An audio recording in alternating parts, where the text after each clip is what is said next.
যেই দূতাবাসের কর্মকর্তা কর্মচারীরা চাকর বাকরের মতো আমার রেমিটেন্স যোদ্ধাদেরকে ট্রিট করে, প্রবাসী ভাই বোনদেরকে ট্রিট করে, তাদেরকে ইমিডিয়েটলি ডিসমিস করে দেন।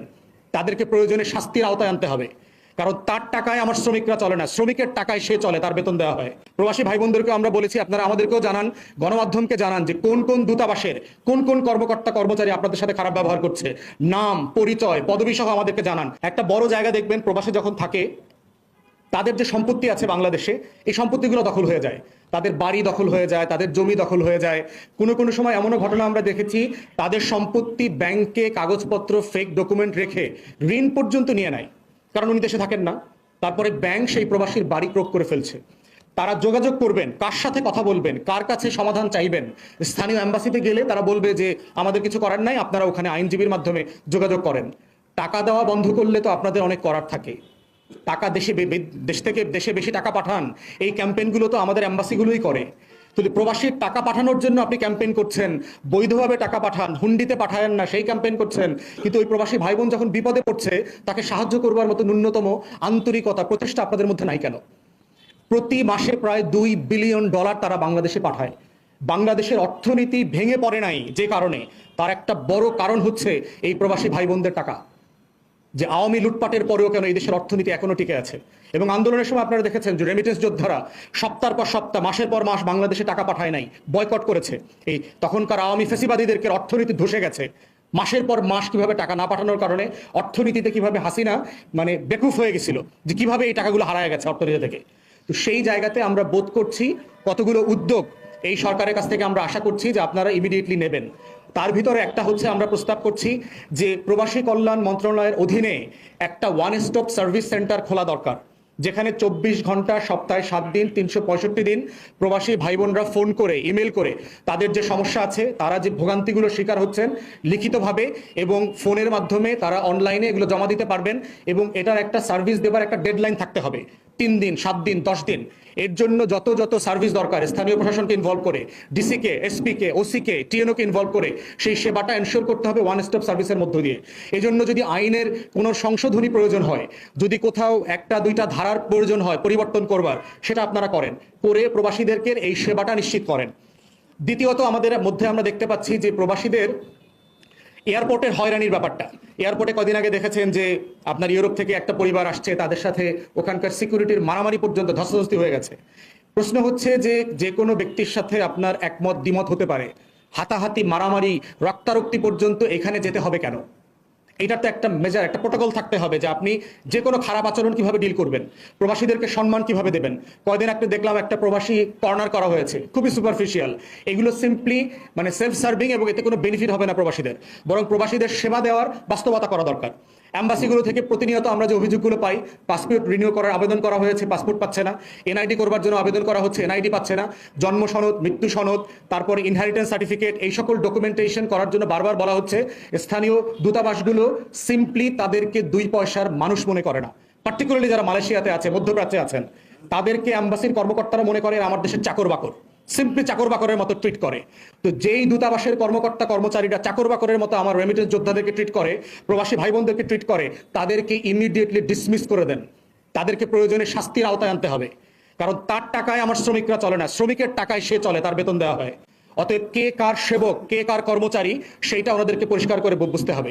এই জন্য আমাদের পক্ষ থেকে পরিষ্কার দাবি হচ্ছে, রাষ্ট্রদূতদের মাধ্যমে স্থানীয় যে দূতাবাসগুলো আছে সেগুলোকে দালাল এবং দুর্নীতিমুক্ত করতে হবে। অধিকার এবং মর্যাদা ফিরিয়ে নিয়ে আসার জন্য এটা খুবই বড় শর্ত, দালাল এবং দুর্নীতি মুক্ত করতে হবে। প্রবাসী ভাই বোনদেরকে আমরা বলেছি, আপনারা আমাদেরকেও জানান, গণমাধ্যমকে জানান যে কোন কোন দূতাবাসের কোন কোন কর্মকর্তা কর্মচারী আপনাদের সাথে খারাপ ব্যবহার করছে, নাম, পরিচয়, পদবি সহ আমাদেরকে জানান। আমরাও এখানে পররাষ্ট্র মন্ত্রণালয়, তারপরে প্রবাসী কল্যাণ মন্ত্রণালয়ের মাধ্যমে এই জিনিসগুলোর ব্যবস্থা কিভাবে নেওয়া যায় সেগুলো নিয়ে আমরা কথা বলবো, কাজ করব। এরপরে হচ্ছে আমরা ওয়ান স্টপ সার্ভিসের কথা বলেছি, যেটা ইমিডিয়েটলি চালু করা দরকার এবং যেটা ডিজিটালি করা সম্ভব, কোনো ফিজিক্যাল সার্ভিস দরকার হবে না, কল সেন্টারের মতো এটা কাজ করবে। 4, যেটা বলেছি যে বাংলাদেশের লক্ষ লক্ষ হাই স্কিল, অতি দক্ষ, যোগ্য মানুষরা পৃথিবীর বিভিন্ন দেশে কাজ করছেন, বিভিন্ন দেশের সরকারের গুরুত্বপূর্ণ জায়গায় কাজ করছেন। এই মানুষগুলোকে বাংলাদেশ গঠনে আমরা ফেরত পেতে চাই। যারা 10 বছর আগে, 20 বছর আগে, 30 বছর আগে ইউরোপ আমেরিকাতে গেছেন, ওখানে পড়াশোনা করেছেন, ওই দেশের গুরুত্বপূর্ণ জায়গায় চাকরি করছেন, তাদেরকে আমরা বাংলাদেশে ফেরত চাই এই নতুন বাংলাদেশকে গড়বার জন্য। এই ফেরত পাওয়ার পিছনে একটা বড় অন্তরায় হচ্ছে আপনার দ্বৈত নাগরিকত্বের একটা বাধা আছে বাংলাদেশে। আপনারা জানেন যে বাংলাদেশে গুরুত্বপূর্ণ পদে দ্বৈত নাগরিকরা চাকরি নিতে পারবেন না, কোনোভাবে ইনভলভ হইতে পারবেন না, এরকম বাদ দেয়া আছে। ধরেন জাজ, সুপ্রিম কোর্টে জাজ হইতে পারবেন না বলে দেয়া আছে। এখন ইংল্যান্ডে যে আইনজীবী ওখানকার কোর্টে জাজ হয়েছেন, এমন একজন বাংলাদেশি যদি বাংলাদেশে এসে জাজ হতে চায়, আমরা তো চাইবো দেশের স্বার্থে সে বাংলাদেশে আসুক, বাংলাদেশকে সেবা করুক, বাংলাদেশের জন্য সে অবদান রাখুক। কিন্তু সে কেন আসতে পারবে না? কারণ সে ডুয়েল সিটিজেন। বাংলাদেশের লক্ষ লক্ষ মানুষরা সারা দুনিয়াতে ওই দেশের নাগরিকত্ব নিয়েছে। ওই মানুষটার টাকা ভাল লাগে আপনার, ওই মানুষটা দেশে এসে হলিডে করে, আপনার দোকানে গিয়ে খায়, একটা বাড়ি করে, প্লট কেনে, ফ্ল্যাট কেনে, এতে আপনার অর্থনীতির উন্নতি হয়, কিন্তু তার অবদানটা আপনি নেবেন না। পাসপোর্টের বাদ দিয়ে রাখছেন। দ্বৈত পাসপোর্টধারী আওয়ামী লুটেরারা কি এই দেশ লুটপাট করে নিয়ে যায় নাই? হাসিনার মেয়ে কানাডার নাগরিক হয়ে বাংলাদেশকে লুটপাট করে নাই? হাসিনার ছেলে আমেরিকার নাগরিক হয়ে বাংলাদেশকে লুটপাট করে নাই? ববি যে শেখ রেহানার মেয়ে হয়ে লুটপাট করে নাই? সিআরআই প্রতিষ্ঠান দিয়ে lakh lakh billions of dollar লুটপাট করে নাই? তো শেখ পরিবারের সবাই তো বিদেশি নাগরিক, সবাই তো এই দেশকে লুটপাট করে খেয়ে গেছে। হাসান মাহমুদরা বিদেশের নাগরিক না? আওয়ামী লীগের ন্যূনতম 50-60 জন এমপি ছিল যারা বিভিন্ন দেশের নাগরিক। গোলাপ আমেরিকার নাগরিক হয়ে বাংলাদেশে এমপি হয়েছে না? মিছা কথা বইলা। মানিকরে আওয়ামী লীগ জাজ বানাইছে না? সে তো ব্রিটিশ নাগরিক। সে তো নিজে বলছে তার ব্রিটিশ পাসপোর্ট আছে ধরা খাওয়ার পরে। আপনাদের যদি মনে থেকে থাকে যে আমার 2টা পাসপোর্ট আছে, একটা বাংলাদেশি, একটা ব্রিটিশ পাসপোর্ট, ধরা খাওয়ার পরে সে বলেছে। তাহলে কেন মিথ্যাচার করতে বাধ্য করছেন আপনি তাকে? আপনি স্বচ্ছতার ভিত্তিতে তাকে সেবা করবার সুযোগ করে দেন, কারণ সে তো আপনার দেশের মানুষ। সে একটা বাস্তবতার কারণে ওই দেশে থাকে, ওই দেশের নাগরিক এখন, কিন্তু সে তো বাংলাদেশি না, এই জায়গা তো আপনি বলতে পারবেন না। তাই এবং আমরা দেখেছি ইতিমধ্যে ইউনূস সরকার কিন্তু বিভিন্ন দেশ থেকে বাংলাদেশি যোগ্য দক্ষ লোকদেরকে ডেকে নিয়ে এসছে, বিভিন্ন জায়গায় তাদেরকে দায়িত্ব পালন করতে দিয়েছে।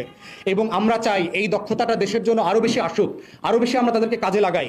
বাংলাদেশি হাজার হাজার ডাক্তার, বিশ্ববিদ্যালয়ের প্রফেসর যারা ওইসব দেশে আছেন, তারা বাংলাদেশে বিশ্ববিদ্যালয়ে এসে বিনামূল্যে পড়াতে চান, এখানকার হাসপাতালগুলো বিনামূল্যে সেবা দিতে চান, সার্জারি করতে চান, অপারেশন করতে চান, কিন্তু আইনের অনেক বাধ্যবাধকতা আছে। তাই ওনাদেরকে যদি আমরা উৎসাহিত করতে চাই, আমাদের পক্ষ থেকে আমরা পরিষ্কার দাবি করছি, বাংলাদেশি নাগরিক হওয়াটাই বাংলাদেশের যে কোনো পদ হোল্ড করবার জন্য এনাফ। এরপরে যদি সে আরো 5টা দেশের নাগরিক হয়ে থাকে সমস্যা নাই। সংস্কার কমিশনের দায়িত্ব নিয়েছে একাধিক ব্যক্তি, তারা বিভিন্ন দেশের নাগরিক। এত তো আমাদের দেশের কোনো ক্ষতি হয় নাই। তারা তো বাংলাদেশকে সংস্কার করবার জন্য দিনরাত পরিশ্রম করেছেন, সুপারিশ দিয়েছেন, বাংলাদেশকে বদলে দেবার জন্য কাজ করছেন। তাহলে আমাদের অবদানের এই জায়গাটা সামনে রেখে দ্বৈত নাগরিকত্বের এই অন্তরায় সব জায়গা থেকে তুলে ফেলতে হবে, সব জায়গা থেকে, কোনো প্রভিশন থাকবে না। এটা বাংলাদেশি নাগরিক, এটাই এনাফ বাংলাদেশের আমলা হওয়ার জন্য, বাংলাদেশের জাজ হওয়ার জন্য, বাংলাদেশের এমপি মন্ত্রী হওয়ার জন্য, সবকিছু হওয়ার জন্য। তো এই রিফর্মগুলো অত্যাবশ্যকীয় বলে আমরা দাবি করছি। এবং এবি পার্টির পক্ষ থেকে অন্তর্বর্তীকালীন সরকার, পররাষ্ট্র মন্ত্রণালয়, পার্টিকুলারলি প্রবাসী কল্যাণ মন্ত্রণালয় যারা আছেন, তাদেরকে আমরা আহ্বান করছি, আপনারা টাস্কফোর্স গঠন করেন, তাদের অধিকারের গ্যারান্টি দেন, নিশ্চয়তা দেন, কোথায় কোথায় লঙ্ঘন হচ্ছে সেগুলো বন্ধ করেন, এবং প্রবাসী ভাই বোনদেরকে সর্বোচ্চ সম্মান দিয়ে বাংলাদেশের নাগরিক হিসাবে আমরা যেন ট্রিট করতে পারি, আমরা যেন আচরণটা সেভাবে করতে পারি। এয়ারপোর্ট থেকে শুরু করে বিদায়ের দিন পর্যন্ত, সে ফিরে যাওয়া পর্যন্ত, সেই আহ্বান রেখে আমার ব্রিফিং এখানে শেষ।